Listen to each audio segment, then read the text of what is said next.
నవ్వేటోల ముంగట్నే బొక్క బోర్ల పడ్డట్టే చేస్తున్నదట తెలంగాణ సర్కారు. పాలమూరు రంగారెడ్డి ప్రాజెక్టుకు జాతీయ హోదా సంపాదించుట్లా సత్కిల పడ్డదట. ఒకవేళ ప్రాజెక్టుకు హోదా సాధించటానికి సెంటర్ సర్కార్ మీద గట్టిగా ఫైటింగ్ చేస్తే, చేయాల్సిన ప్రయత్నాలు బలంగా చేస్తే ఇప్పుడు దక్షిణ తెలంగాణకు ఎంత ధైర్యం ఉండేదట. కానీ రాష్ట్ర సర్కార్ ఫైటింగ్ చేయలే. సెంటర్ సర్కార్ చేదోడుగు ఉంటనే లేదు. అందుకే హోదా అనేది ఒడిచిన ముచ్చట అన్నట్టు చెప్పిండ్రట. హోదా లేదు ఏం లేదన్నట్టే ఖరాఖండిగా చెప్పిందట సెంటర్ సర్కార్. మహబూబాబాద్ ఎంపీ బలరాం నాయక్ పార్లమెంట్ లో అడిగిన ఓ ప్రశ్నకు సెంటర్ నీళ్ల సహాయ మంత్రి రాజ్ భూషణ్ చౌదరి రాతపూర్వకంగా ఇగో గిట్ల సమాధానం చెప్పిండు. తెలుగు రాష్ట్రాలలో ఏ ఒక్క ఎత్తిపోతల ప్రాజెక్ట్ కు జాతీయ హోదా లేదు. అయినా జాతీయ హోదా ఇచ్చే పరిస్థితిలో కేంద్రం లేదని ఇగో గిట్ల రాసిచ్చిండట.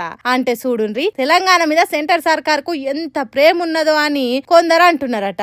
పాలమూరు రంగారెడ్డి ప్రాజెక్టుకు జాతీయ హోదా వస్తే ఒకప్పుడు ఎడారిగా ఉన్న పాత మహబూబ్ నగర్ జిల్లా పచ్చగా మారుతుండేది. రైతన్నలకు కావాల్సిన నీళ్లు కాల్వలై వాడుతుండేది. కానీ కేంద్రం తెలంగాణ పబ్లిక్ కు మొండి చేయి చూపెట్టుడు మంచి పద్ధతి కాదని అంటుర్రట.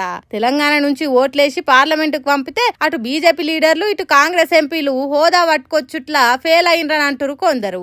అట్లా అని రాష్ట్ర సర్కార్ అయినా పట్టిన పట్టిడవకుండా హోదా కోసం కొట్లాడుతున్నదా అంటే అది లేదంటుర్రు. ఎప్పుడో కేసీఆర్ సార్ సీఎం ఉన్నప్పుడు హోదా కోసం డిపిఆర్ పంపిండ్రు. అప్పటి నుంచి కేసీఆర్ సార్ బానే కొట్లాడిండట. గాని ఇప్పుడు అటు కాంగ్రెస్ ఇటు కమలం పార్టీలు ప్రాజెక్ట్ కోసం ఫైటింగ్ చేస్తలేరట. ఇట్లయితే లాభం లేదు. ప్రాజెక్ట్ కు జాతీయ హోదా రావాలంటే మళ్ళా కేసీఆర్ సారే రంగంలోకి దిగాలని కోరుతున్నారట దక్షిణ తెలంగాణ పబ్లిక్. ఇక ఏమైతుందో ముందు ముందు చూడాలి.